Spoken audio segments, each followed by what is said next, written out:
Criador do céu e da terra. Ele é tão grande que a terra é descanso para os seus pés. Ele manda no vento, manda no fogo e manda na água. É dono de tudo e ainda tem tempo para cuidar de mim. Livro de segunda epístola do apóstolo Paulo aos Coríntios, capítulo 1, versículo 3 em diante. Sou eu aquele, oh grande eu sou, e onde estás também estou. Não disse eu há muito já, pedi, dar-se-vos-á. Pede com fé e com fervor, eu vos darei o Consolador. Amém? Amém. Vamos ler? Capítulo 1, versículo 3 de 2 Coríntios. Ação de graças de Paulo pelas consolações que Deus lhe concedeu. Bendito seja o Deus e Pai de nosso Senhor Jesus Cristo, o Pai das misericórdias e o Deus de toda a consolação, que nos consola em toda a nossa tribulação, para que também possamos consolar os que estiverem em alguma tribulação, com a consolação com que nós mesmos somos consolados de Deus. Porque como as aflições de Cristo transbordam em nós, assim também a nossa consolação transborda por meio de Cristo. Mas, se somos atribulados, é para a vossa consolação e salvação. Ou se somos consolados, para a vossa consolação é, a qual se opera suportando com paciência as mesmas aflições que nós também padecemos. E a nossa esperança acerca de vós é firme, sabendo que, como sois participantes das aflições, assim o sereis também da consolação. Amém? Amém. Pode se assentar e glorificar o Senhor com as palmas bem alegre para Jesus.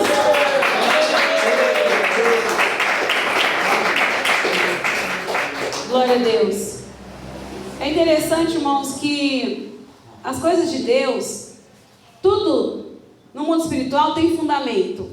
Nada vem assim por acaso, de propósito. Tudo que acontece na vida do cristão tem um fundamento. Até um tropeção que a gente dá, a gente sempre erra, um momento que a gente está forte, tem um momento que a gente está fraco. Mas, independente se está forte ou se está fraco, tem um fundamento. Por quê? Porque nós vamos precisar de contar testemunhos para quem está ao nosso redor. Porque essa pessoa também está passando por a mesma aflição que a gente passa. E o próprio Jesus já afirmou que no mundo todos nós que servem a Ele teríamos aflições.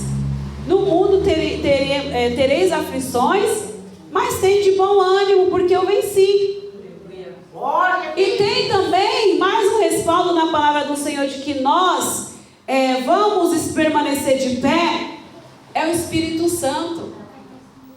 Então todo crente vai passar por momentos bem complicados, todos nós passamos. Então às vezes você acabou de sair de uma prova e já vai entrar em outra, às vezes não dá nem tempo assim, às vezes você acabou de sair de uma situação e o Senhor já te coloca em outra. Tudo isso tem um propósito na nossa vida.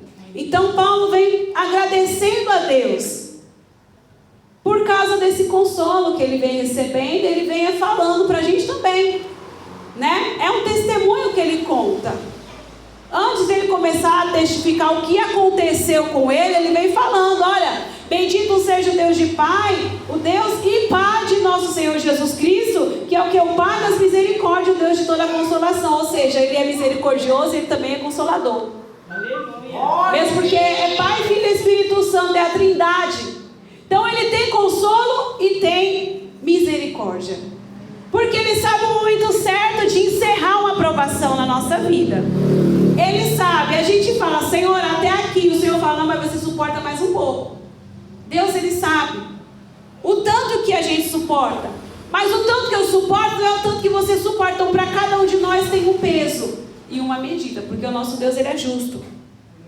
Cada um de nós, Ele vai nos provar. Porque Ele sempre vai buscar a nossa melhoria. Deus não coloca a prova na vida de ninguém para piorar, não. É as nossas decisões que vai influenciar se a gente vai permanecer ou não. É as nossas decisões. Aqui Paulo, ele decidiu permanecer. Ele escolheu permanecer. Então ele passou naquela prova. E ele viu a consolação. Ele não viu só a dor, o momento da dificuldade, o momento ruim, não. Ele viu que em todo o tempo o Senhor estava com ele. Aí ele vem falando que nos consola em toda a nossa tribulação. Ou seja, não é no meio nem no final, é em todo o processo. Mesmo porque quando a gente vai entrar numa prova, o Senhor, Ele avisa. O Senhor, Ele avisa. O Senhor avisa na palavra, o Senhor avisa por sonho, o Senhor avisa na revelação. Tem várias formas que o Senhor avisa. Que Ele não coloca ninguém numa situação sem a pessoa saber. Ele não coloca, Ele avisa. Então Ele vem falando para que também possamos consolar os que estiverem em alguma tribulação, com a consolação com que nós mesmos somos consolados de Deus. Então você vai receber o consolo e é para você testificar. É para contar o testemunho. É para contar o testemunho. O Senhor vai abrir a oportunidade para você e você vai testificar como foi que você recebeu essa consolação. Então chega o momento da prova na vida do crente, de todos nós. E aí o Senhor chega consolando no início, no meio e no final. E a gente recebe aquele alívio. A gente recebe a bênção, né? E a gente testifica, irmãos, eu passei por um processo, mas o Senhor me deu a vitória.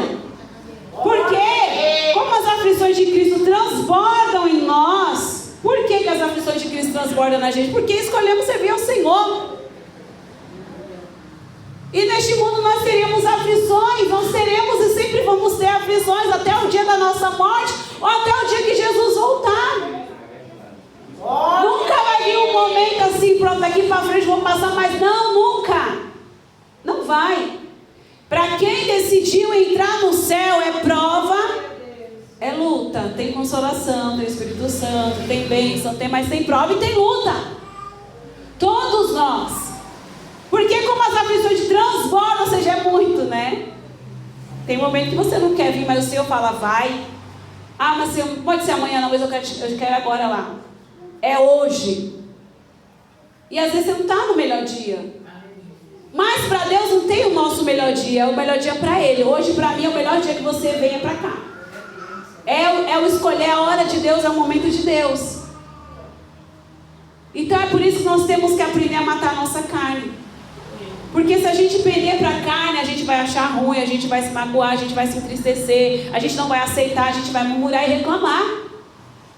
Mas se a gente procurar andar em espírito, procurar, Senhor, me ajuda a entender, eu não quero reclamar, não quero ser igual o povo de Israel, quando estava no deserto, eu não quero perder a minha bênção, eu quero entrar na terra prometida, o Senhor vai descer com consolo sobre a tua vida. Mas é que eu falei, é a sua decisão com o Senhor. Ninguém pode influenciar nas nossas decisões. Ninguém. O Espírito Santo, ele nos convence, mas vai depender de nós. Não, Senhor, não quero mais, já chega até aqui, pronto. E Satanás, ele ajuda ali, para a pessoa tirar a pessoa. Então, o Senhor nos deu essa consciência de nós decidimos. Quando Eva comeu o fruto da ciência do bem e do mal, abriu os olhos para compreender o sim e o não, para escolher. Então, nós temos o poder de escolher. Se a gente quer ir, se a gente quer ficar. Deus, ele não vai, ele vai dar uma palavra de consolo, ele vai falar, não, permanece, olha, fica, não desista, o Senhor está com você. É isso que o Senhor fala, mas se você vai aceitar ou não, aí é dentro de você, do seu coração. Nós escolhemos o que queremos, onde queremos lançar o futuro, né? Nós que escolhemos. Então, quando nós decidimos, Senhor, eu quero mais o céu do que as minhas vontades, eu quero a tua vontade, que a tua vontade vai prevalecer sobre a minha vida, a história muda. Porque você não vai mais padecer e ficar ali chorando, não, porque vem a consolação. Paulo era feliz, até nos erros dele. Ele fala, quando eu penso que eu estou fraca, aí é que eu estou forte. Por quê? Porque ele sentiu o Espírito Santo trazendo consolo e renovo sobre a vida dele. Por isso que ele fala, não vivo eu, mas Cristo vive em mim. Ele descobriu isso, por quê? Porque ele matou a carne dele. Então, enquanto a gente não matar a nossa carne, enquanto a gente não decidir pelo céu, pelo Senhor Jesus, a gente vai reclamar, a gente vai achar ruim, a gente vai... É sempre assim, irmãos. Mas Paulo tomou uma decisão e ele vem nos dando um exemplo. Assim também a nossa consolação transborda por meio de Cristo. Então, tanto a aflição como a consolação vão transbordar. E quando você entende o mistério e você dá lugar para Deus, quando a luta chega, tem situações, irmãos, que você nem sente. Você fica assim preocupado, meu Deus, o que é que vem por aí, o que é que vem por aí. Só que você fica orando, você fica vigiando, vigia com a língua, vigia com tudo. E aí quando acontece, aí passa e você fala, não, mas era isso? Meu Deus. Né? Por quê? Porque você deixou o Espírito Santo transbordar dentro de você. Mas se somos atribulados, é para a vossa consolação e salvação. Ou se somos consolados, para a vossa consolação a qual se opera suportando com paciência as mesmas aflições que nós também padecemos. Então, quando a gente está ligado com o Senhor Jesus, a gente entende também a luta do nosso próximo. E a gente vai orar por ele. A gente também vai interceder por nós. Se você olha, você vê, essa pessoa não está bem, então você vai orar para o Senhor Jesus. Você vai apresentar para o Senhor. Ah, estou percebendo que a igreja não está legal, essa semana está estranha a igreja e... Então você vai dobrar o seu joelho do jeito que o Senhor Jesus ensinou lá no seu quarto, na sua casa, você vai interceder.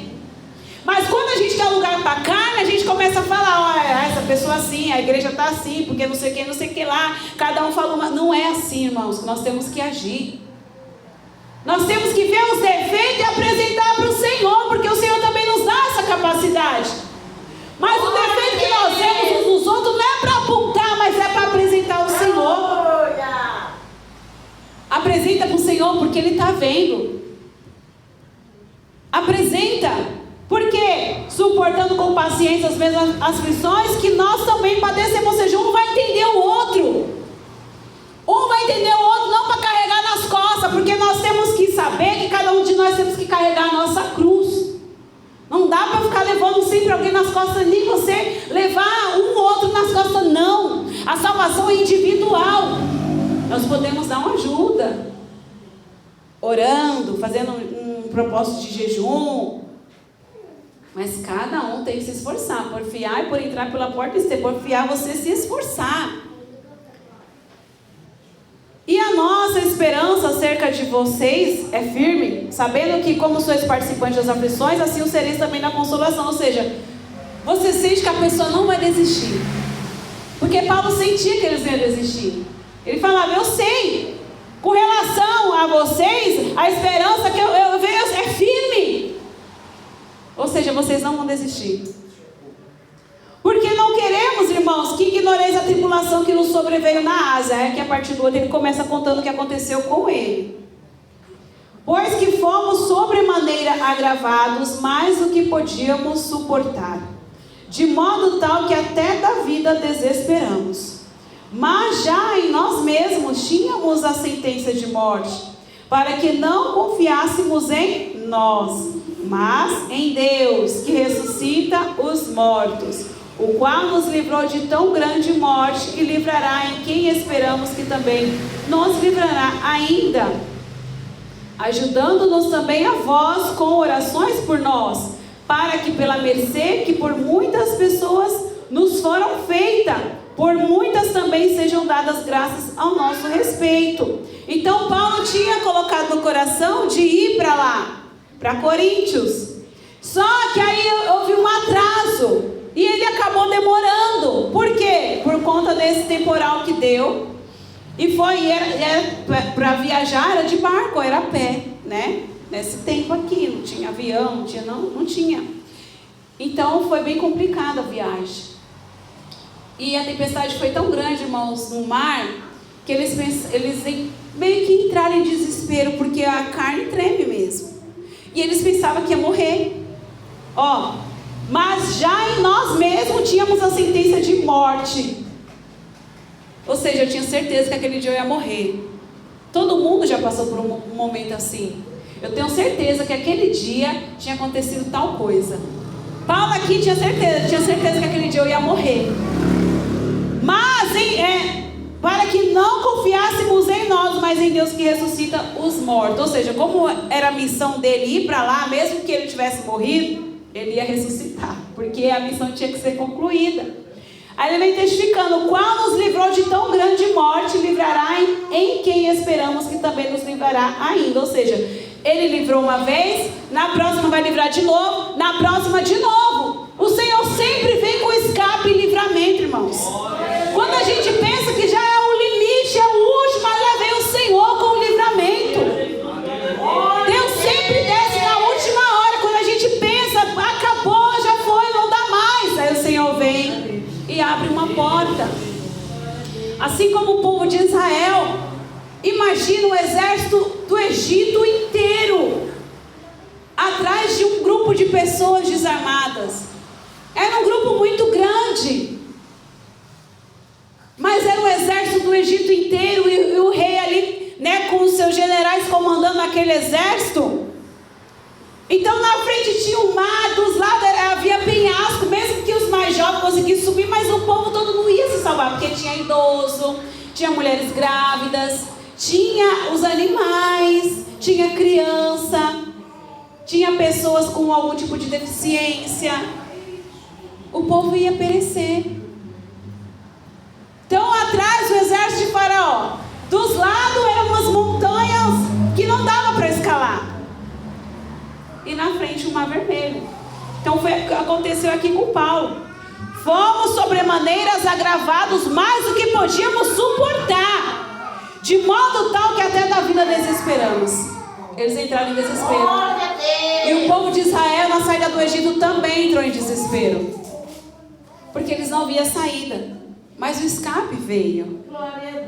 Porque o Senhor, aleluia, dizer à noite, o Senhor colocou uma muralha de fogo atrás para retardar o exército de vir contra o povo. Enquanto isso, o vento oriental começou a soprar a noite inteira para ir abaixando as águas. E o Senhor pediu para Moisés tocar nas águas, e as águas terminou de abrir, né? O mar se abriu. E foi o tempo todinho, enquanto aquela muralha de fogo estava ali, né? O próprio Deus desceu com a providência. E quando o povo estava lá do meio para frente, a muralha de fogo saiu, porque Faraó e todo o exército precisava ver o Deus que aquele povo servia. Porque na nossa cabeça você tiver, não, mas Deus podia deixar eles atravessar, fechar o mar, e quando tirasse a muralha de fogo, todo mundo vê que já estava do outro lado. Mas Deus não faz assim. Segundo a nossa lógica, o nome dele ser glorificado de uma maneira tão grande, ele coloca a gente bem no meio das serpentes, bem no meio assim, né? E nem Jesus sabe, se beber alguma coisa mortífera não vai fazer nenhum mal.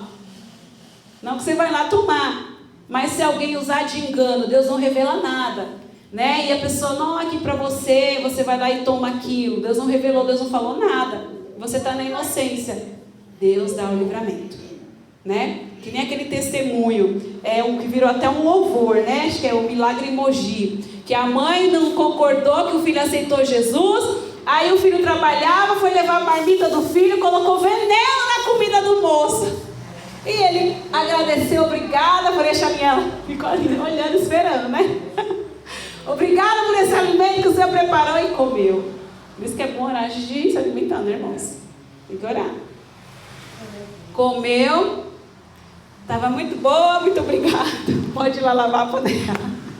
E a mulher ficou esperando. Não aconteceu nada. Porque ele temia ao Senhor. Nós temos que temer ao Senhor e não ao homem. O crente que teme ao Senhor, se não chegou a hora dele, ele não vai morrer. Não vai morrer, não vai perecer. Não vai cair por terra, porque a palavra de Deus, ela prevalece sobre as nossas vidas. Mas nós temos que estar debaixo da obediência. Nós temos que se sujeitar às vontades de Deus. Então, quando o Senhor pedir e requerer algo de você, não reclame, não murmure, mas aceite. Porque tem uma consequência boa. Tem livramento. Tem bênçãos. Tem socorro, tem providência, tem a consolação do Senhor. Tem as misericórdias. Você vê ali o Senhor chegando com socorro na sua vida. Aqui ele achou que ia morrer. Ele, os irmãos que estavam com ele dentro daquele barco, ele achou que ia morrer. Mas ele até falou, se a gente morresse, Deus ia ressuscitar, porque a obra tinha que ser feita. Se Deus mandou eles ir lá, eles iam lá. É que nem um outro episódio que Paulo está num barco e vem aquele vento e destrói o barco todinho. O Senhor falou, ninguém vai morrer. Ninguém vai morrer. E ninguém morreu. O barco foi todo destruído, mas ninguém morreu. Eles foram salvos, foram parar numa ilha. Todo mundo acolheu aqueles prisioneiros, né? O centurião queria matar eles porque não confiava. E o Paulo falou, não, ninguém vai morrer. E ninguém morreu, irmãos. E ainda o Senhor provou mais um pouquinho Paulo, né? Porque o crente sofre mais um pouquinho, né? O crente sempre tem que sofrer mais um pouquinho. Quando eles estavam fazendo aquela fogueira, veio uma víbora venenosa e picou a mão de Paulo. Todo mundo ficou esperando ele morrer. Não morreu. Então, para provar que o Senhor é Deus, o nosso Deus, Ele é grande, Ele é tremendo, Ele é maravilhoso, e nós temos que se sujeitar às vontades do Senhor. Procure obedecer a Deus, irmãos. Procure obedecer. Procure obedecer. Depois você se encontre sozinho na sua prova. Ninguém está vendo, ninguém tem sim. O Senhor sempre levanta alguém para orar quando a gente não está bem. O Senhor sempre levanta alguém para interceder por nós. Não precisa a gente ficar sabendo. Aleluia, glória a Deus. Mas quando a gente está na carne, a gente murmura. Ninguém veio aqui orar por mim, ninguém falou nada, ninguém... Não! Nós temos que ficar, aleluia, Jesus, no Espírito. E não dar lugar para a nossa carne, porque a nossa carne só quer as coisas deste mundo e pecar contra Deus. Mas o Espírito, ele quer ser fortalecido com as coisas de Deus, porque ele já entendeu que é bem melhor estar com Cristo, sofrer com Cristo, porque tem galardão no final. Amém? Aleluia, Jesus. Quem recebe essa palavra? A paz do Senhor Jesus, amada igreja. Eu gostaria de reparar um erro, né, que o Senhor me fez ver. O Senhor usou meu filho para meditar aqui na palavra. Eu gostaria que você abrisse a Bíblia no livro de Êxodo, capítulo 14. Vamos ler a partir do versículo 5, amém? Aqui na pregação, eu falei algo que o Senhor colocou uma coluna de fogo, né, uma muralha de fogo entre o povo dele e os egípcios, mas não foi uma muralha de fogo. Então nós vamos meditar aqui na palavra do Senhor para reparar este erro, amém? Êxodo capítulo 14, a partir do versículo 5. Sendo, pois, anunciado ao rei do Egito que o povo fugia, mudou-se o coração de Faraó e de seus servos contra o povo, e disseram: por que fizemos isso, havendo deixado ir a Israel para que nos não sirva? E aprontou o seu carro e tomou consigo o seu povo. E tomou 600 carros escolhidos, e todos os carros do Egito, e os capitães sobre eles todos. Porque o Senhor endureceu o coração de Faraó, rei do Egito, para que perseguisse os filhos de Israel. Porém, os filhos de Israel saíram com alta mão. E os egípcios perseguiram-nos, todos os cavalos e carros de Faraó, e os seus cavaleiros e o seu exército, e alcançaram-nos acampados junto ao mar, perto de Pi-Hairote, diante de Baal-Zefon. E chegando Faraó, os filhos de Israel levantaram os seus olhos, e eis que os egípcios vinham atrás deles, e temeram muito. Então os filhos de Israel clamaram ao Senhor, e disseram a Moisés: não havia sepulcros no Egito para nos tirares de lá, para que morramos neste deserto? Por que nos fizeste isto, que nos tens tirado do Egito? Não é esta palavra que te temos falado no Egito, dizendo: deixa-nos que sirvamos aos egípcios? Pois que melhor nos fora servir aos egípcios do que morrermos no deserto. Moisés, porém, disse ao povo: não temais, estai quietos e vede o livramento do Senhor, que hoje vos fará. Porque aos egípcios que hoje vistes, nunca mais vereis para sempre. O Senhor pelejará por vós e vos calareis. Então disse o Senhor a Moisés: por que clamas a mim? Dize aos filhos de Israel que marchem. E tu, levanta a tua vara e estende a tua mão sobre o mar. E fende-o para que os filhos de Israel passem pelo meio do mar em seco. E eis que endurecerei o coração dos egípcios, para que entrem nele atrás deles, e eu serei glorificado em Faraó, e em todo o seu exército, e nos seus carros, e nos seus cavaleiros. E os egípcios saberão que eu sou o Senhor, quando for glorificado em Faraó, nos seus carros e nos seus cavaleiros. E o anjo de Deus que ia adiante do exército de Israel se retirou e ia atrás deles. Também a coluna de nuvem se retirou de diante deles e se pôs atrás deles. E iam entre o campo dos egípcios e o campo de Israel. E a nuvem era escuridade para aqueles, ou seja, os egípcios, e para estes, que é o povo de Israel, esclarecia a noite, de maneira que em toda a noite não chegou um ao outro. Então Moisés estendeu a sua mão sobre o mar, e o Senhor fez retirar o mar por um forte vento oriental toda aquela noite. E o mar tornou-se em seco, e as águas foram partidas. E os filhos de Israel entraram pelo meio do mar em seco, e as águas foram-lhes como um muro à sua direita e à sua esquerda. E os egípcios seguiram-nos, e entraram atrás deles todos os cavalos de Faraó, os seus carros e os seus cavaleiros até o meio do mar. E aconteceu que, na vigília daquela manhã, o Senhor, na coluna de fogo e de nuvem, viu o campo dos egípcios e alvoroçou o campo dos egípcios, e tirou-lhes as rodas dos seus carros, e fê-los andar dificultosamente. Então disseram os egípcios: fujamos da face de Israel, porque o Senhor por eles peleja contra os egípcios. E disse o Senhor a Moisés: estende a tua mão sobre o mar, para que as águas tornem sobre os egípcios, sobre os seus carros e sobre os seus cavaleiros. Amém? Então nós vemos que a confiança dos egípcios era nos carros e nos cavaleiros. Toda a potência deles, do exército dele, eram esses carros de guerra, que não existiam, né, naquela época. Então, como o Egito era um país bem avançado na questão de guerra, então eles confiavam muito. Só que o Senhor, ele é muito mais poderoso do que o seu carro e o seu cavaleiro. Então, é como diz a palavra do Senhor: muitos confiam em carro e em seus cavaleiros, mas nós faremos menção do nome do Senhor. Porque naquele momento Israel não tinha nenhuma arma, não tinha nada para pelejar contra. Ainda que se organizassem ali um exército, ainda assim eles não conseguiriam prevalecer. E isso provinha do Senhor, por quê? Para mostrar para o povo de Israel e para os egípcios também quem era o Deus, quem era o Eu Sou. Amém? Deus abençoe e fique na paz do Senhor Jesus. Deus é fiel, Deus é fiel, Deus é fiel, Deus é fiel, Deus é fiel, Ele é fiel, Deus é fiel, Ele cuida de nós, diante das ondas, diante das dores, Ele está lá. Deus é fiel, Ele cuida de nós.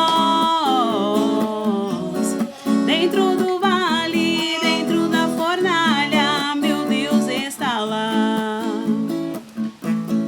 Esse Deus lindo é tão poderoso, é Pai de amor. Ele me salvou deste mundo de trevas e me transformou. Agora eu canto cheio de alegria, sem medo de errar. Deixe esse amor também lhe transformar. Deus é fiel, Deus é fiel.